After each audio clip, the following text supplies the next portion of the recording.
Okay, this is the third time I've shot this because of audio issues. However, I'm going to be talking about the NFL Academy today and reasons why I think that they are a top 100 high school in the States, even though they are located in Loughborough, England.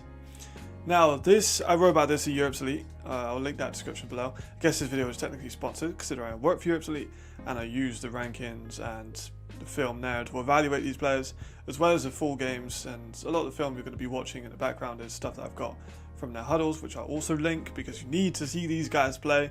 I also leave full game links to the NFL Academy page because, again, you need to see these guys play. This is just going to be an introduction.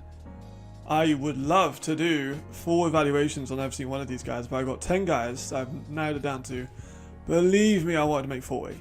I had a full list of basically every player in the academy and who I wanted to make a video on and how I wanted to do it. It became very evident very quickly I wasn't going to be able to make like a 3-hour video evaluating players in the NFL Academy because I have other stuff to do as well. I've got the Harlem video that I've put on pause, I've got the UFL video I put on pause, I've got a lot of stuff that I need to do.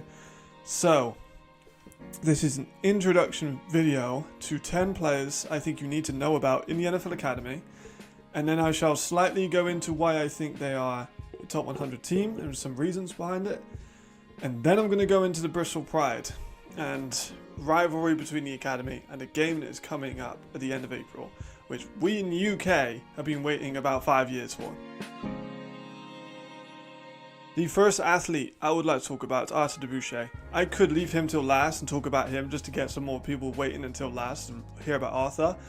But given, view retention and stuff like that, you need to know about Arthur Debus. One of the best DBs in Europe for the last couple of years. He's explosive, he's athletic. You saw that hurdle with destroying video? That's Arthur Debus. He's come from the Netherlands. He can play corner, he can play nickel, he can play safety. He's got offers from Fordham, Boise State. Like, he's a legit D1 guy. We don't know where he's committed to yet. He's got a while to decide. I think he translates best as a nickel or a safety because he is aggressive. He can tackle well. I would like to see a bit more of a trigger on him because sometimes he can kind of walk around the backfield a little bit flat-footed and can get caught out by some stuff. His vision is solid, his tackling is solid, he's explosive. They have even lined him up as a receiver this season because of his supreme athleticism, and he's done a damn good job as a receiver too. Like, he's caught deep fades, he's caught slot routes, he's been handed the ball off on jet sweeps and be able to use that corner speed and athleticism and lateral movement and agility to get past players. He's a punt returner and he had multiple scores on punt return. He has good vision with the ball in his hands. He's a big play player. You need to know about Arthur. He is going to be one of the players I tune in to watch.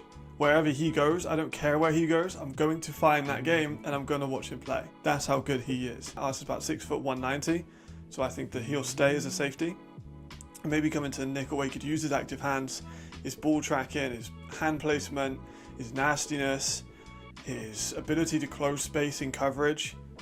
I'm probably going to go on about him for longer than everyone else, but that's just because I like Arthur so much as a player that it's necessary that I give him justice for the ability of his game and that I order everyone to just go and watch him.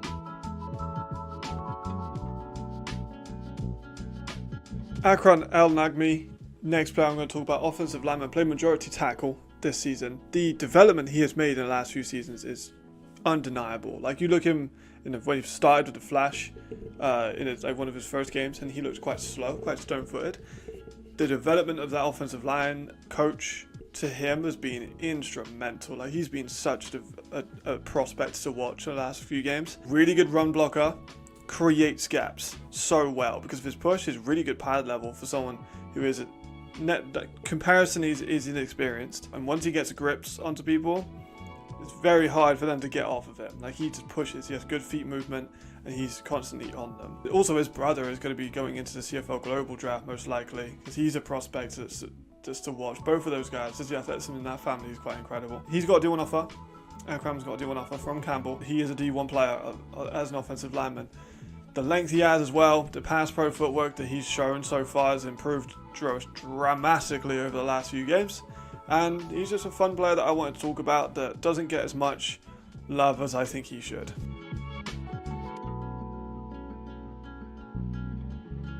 Yatya Atietin, I don't know if I'm pronouncing that name. He's Egyptian and Austrian.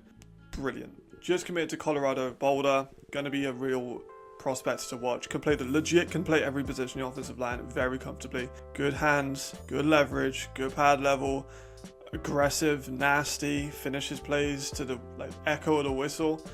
Can get out into space well as well. And I think that I saw him when he was playing for Austria a while back, and I remember sending to some people that I know over there, and I was like, this guy's good. And they're like, yeah, we know.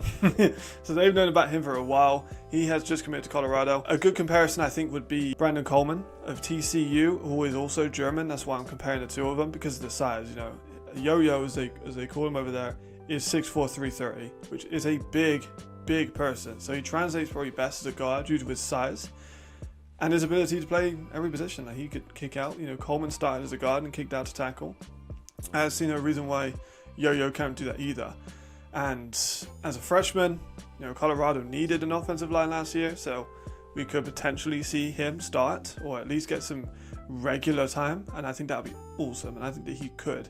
Watching tape of Yo-Yo is hard because he's left tackle one play, center in the next, and then he goes to right guard, and he goes to left tackle again. Like, he's everywhere, and I think that is such an athletic move. Like, he can run block, he can pass block, he can get depth on his pass pro footwork.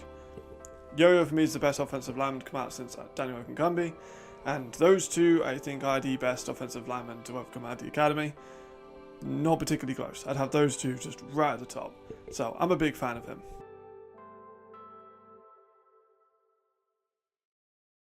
Matty Kruger, another player I've watched for a while. He used to play for the Berlin Adler, and that's why I was first introduced to him. And just his speed off the snap is just immediately glaring from the tape. Comes off the ball so well. Has good bend around the majority of it. I think that sometimes just the last tiny little angle towards the quarterback, he kind of straightens up a little bit too much. So I'd like to see a little bit more bend and finish. He's lengthy, he's long, he has good athleticism. He's just going incredibly under the radar. He's a good tackler. He has good lateral movement. He can read the plays well too. Like the Irmus Hall game, they had quite a good dual threat quarterback. He was not done by play actions and by read options very often. He shows football IQ, which is impressive for someone of his experience and age. Coming into this season, I knew he's going to be solid. The first game, he immediately showed that. He's dominated at all levels against the American competition they played, and of course against the European competition they played. Matthew Kruger, absolutely a defensive pass rusher that you need to be watching on the NFL Academy when they play every single game, because he's constantly there. And he's the first person off the ball every single time. So he's very easy to keep track on.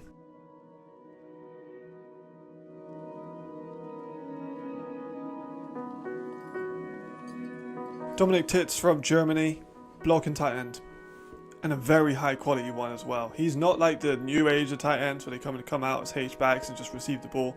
He can receive the ball. He is a pretty underrated route runner and has good hands in contest, but where he makes his bread is blocking. He's a very good blocker. He's aggressive. He finishes well. He's pushing American defensive backs into the fucking stands when he gets into his groove. Can play on the line of scrimmage and has no problem taking on defensive ends. He's about 6'5", 230, I think, give or take. It says 240 on some places, 230 on others. Not exactly sure his exact size. He came from quite a small program in Germany, so him coming through, I remember watching him on Europe's Elite quite early, and I was like, this guy is, he has something. He definitely has the length, he has the frame, the catch radius, and the blocking ability. I'm excited to see what he does at the academy. And then he's been very good. They had Peter Clark, who left because he went to Temple University, and I myself was like, it's going to be quite hard to fill. Peter's a very talented player. Dominic has done a very good job of that, and being extra help to an offensive line that was quite new. Like, a lot of these guys in the offensive line didn't have a crazy amount of experience. They lost quite a few of their starters last season, and Dominic was able to carry the load as a blocker. I think that Campbell have offered him too, so he is another Division 1 player. Excited to see what he does at the next level.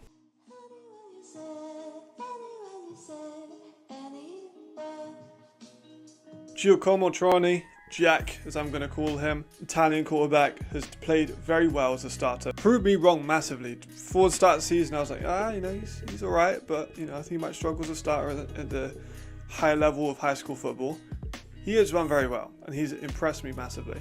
He's poised in the pocket, he's accurate, and can deliver a ball to most places on the field, has a good arm, can scramble, and he can throw off the back foot. I think in terms of anticipation of where the routes are going to be at certain times, because we used a little bit of work, we saw that with Schwabish where he got picked off because the ball was behind. However, that is an extremely hard aspect of playing quarterback. You know, it's the hardest position in all sports. Jack has been able to give the ball to his playmakers. It's very much impressed me this season. Of course, he's going to be the guy in front of the spotlight as the quarterback, but I thought it was important just to touch on where he is at and how his game is built in the last few seasons.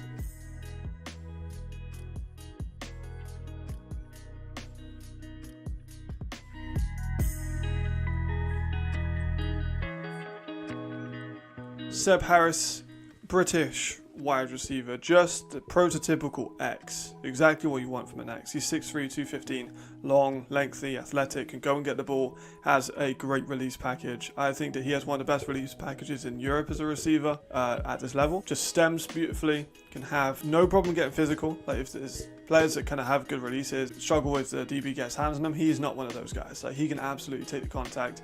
He has a great catch radius with his long arms. Like as a deep threat, he's elite. Now he can go and get the ball with contest all over him. He can take contact at the catch point as well and high point super well. As far as I'm aware, as of now, of the recording of this one, he doesn't have any D1 offers. He might have interest, but no one's officially offered as of now, as far as I'm aware. But I think it's only a matter of time, to be honest. Yeah, he's getting that ball. He's shown that he has good hands. I think that his routes maybe could use a little bit more diversity. I have no doubt that Seb can be a difference maker in a program in the States.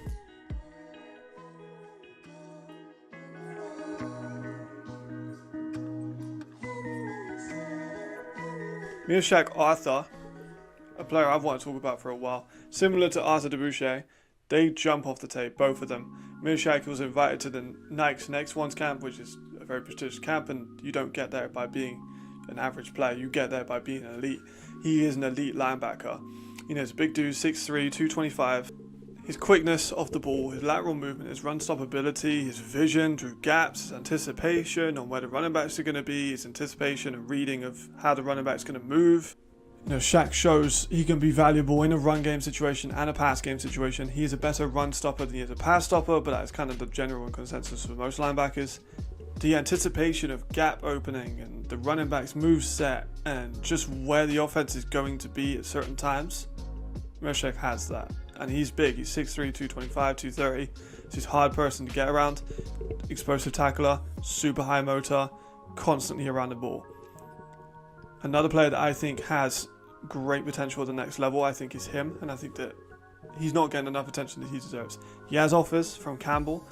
I would like to see him get more. I think that he deserves more offers because he's just probably one of the more low-key players on that team that I don't think gets all of the flowers that they deserve. Like I think he and Kofi Taylor Barracks are the best linebackers to come out of that place in a while.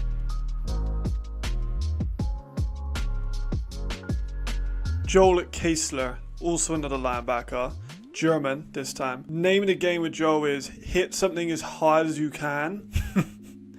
And either they're going to go down or the ball's going to go out, or both. That seems to be the style of his play. Very, very good and very, very effective run stopping linebacker. Has excellent speed, downhill and across the field. Bursts out on tape. Has the ability to rush a passer as well as a blitzer. Has anticipation on offensive line. Will take on absolutely anyone of any size. And has no problem with pop. Like he has the explosiveness and he can put linemen on their ass. Like he's that explosive. Him, Shaq, Kevin Benton. Just a trio of guys who I think generally could go D1, all of them, in their own regard. They're just brilliant. I think all of them are excellent. The whole linebacker trio, I think, deserves its own video because they're that good. I was really close to putting Kevin Benton on this as well. I could talk about him too. A little bit more explosive on rushing and also run stopping, but like they're both fantastic. Like you couldn't go wrong with having either of them.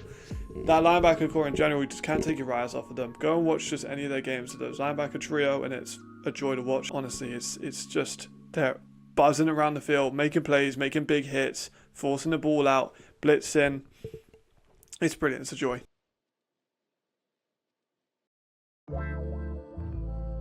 Brian Winter is going to finish this off. Brian Winter went pretty explosive in his first few games, to say the least. Multiple touchdowns in big games, huge scores. He's a massive play player. Can take the ball from 5-yard slant to the house with no issues. Is fast. His release is phenomenal. His route running is so fundamentally sound that he has such a technical way of route running that is really seen by many high school receivers. Like, he can stem and he can break and he can kind of hit. He doesn't just run a fade. Like, he'll hit certain markers on the field, I think, and he'll hit certain moves with his hips and with his hands and stuff like that that just baits defensive back. And then he just creates separation. Like, he creates separation so well, probably the best space creator in the NFL Academy. Because of this, he has earned a lot of touchdowns, and he can create space from most corners. And I think he would be a massive X factor, especially when it comes to this game. If he plays against Bristol Pride, he'll have easily 100 yards, maybe 150, because he can just take plays and he can just make them into something so much more special.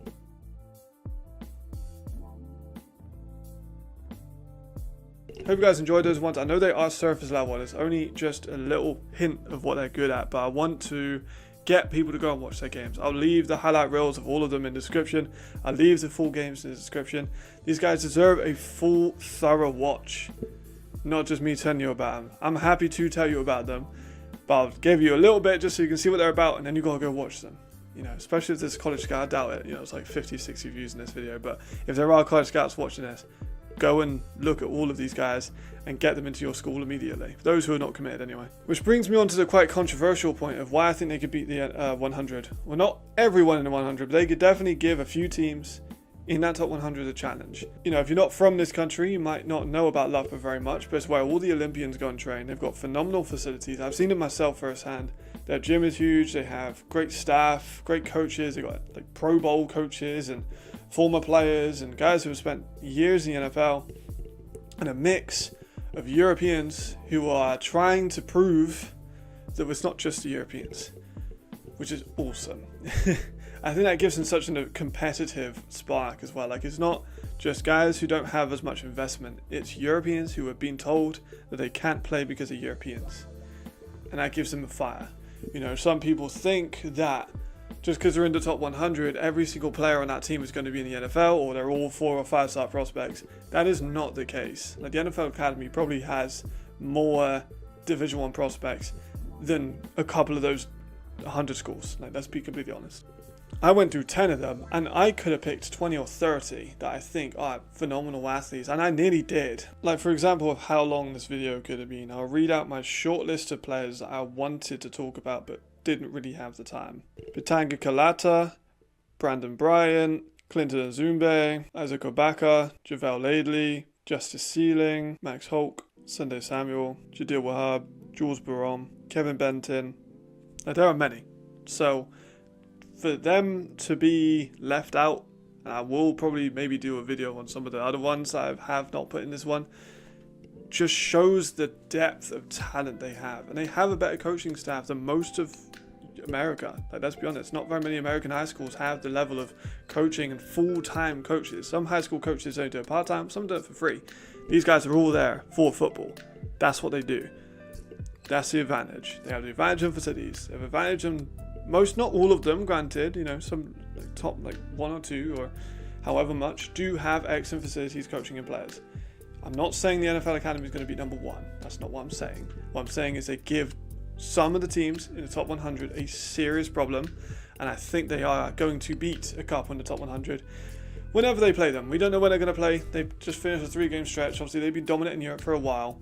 They beat the number 2 team in Europe. They beat like a number 5 team in Europe, and they beat the Linebacker Rams, who aren't ranked but are still one of the better teams. And that brings me on to the final point of their game against Bristol Pride. If you're not from the UK or maybe Europe, you might not understand the weight of this moment. We have been waiting 5 years since the NFL Academy first happened. We've been waiting for this.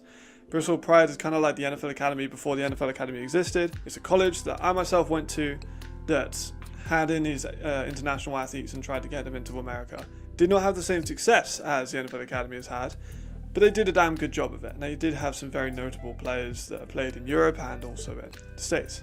However, I think that, you know, their time has obviously passed, and the NFL Academy had the facilities and they attract the best players. So Pride isn't what it used to be, hence why they've moved into the Bucks League, where they have turned second in the South Division for a couple of seasons. They had an early exit in the playoffs this year, but they are still one of the better teams in the Bucks League of university level American football. They're going to be playing the NFL Academy in a game at the end of this month. And it is going to be a very good game. I think the NFL Academy are favoured by about 40 or 50 points. You know, if you're up by that much, you don't necessarily need to play your starters for the whole game. And I don't think they will. But, you know, it's in Bristol. They might want to prove a point. So I'm not sure what they're going to do or how they're going to do it there. What I know is that I would confidently say the NFL Academy are going to win. Having said that, Pride obviously do have some talented players. I'm not sure of the rules, but if they are playing their Bucks team, people like PJ Hudson I think could make a big impact. Of course, they have lost a few guys to Canada in the CFLJ, which is its own thing. So I guess we'll see what happens with how they build their roster. But yeah, this was a long one. And again, I know some people are going to be pissed off that it wasn't as in depth on these players, but I have so many projects in the works and I have very limited time. And I wanted to do all of these players at their own individual evaluation, but I would have been here for months and I would have missed the game. But this is kind of like a pre-game to say, oh, watch for these guys in this game. I would have missed that if I wanted to do like an individual player evaluation for all of them. So I hope you guys are okay with just being introduced to these fellas, and then you could go and do your own research or go and look at their highlight reels or something like that. Because I'll put a little bit of the highlight reel, but not all of it. They do need a thorough watch. This is going to be a long one. Very good. It's not going to get any views, let's be honest. But vibes. So I'll see you later. Thank you very much.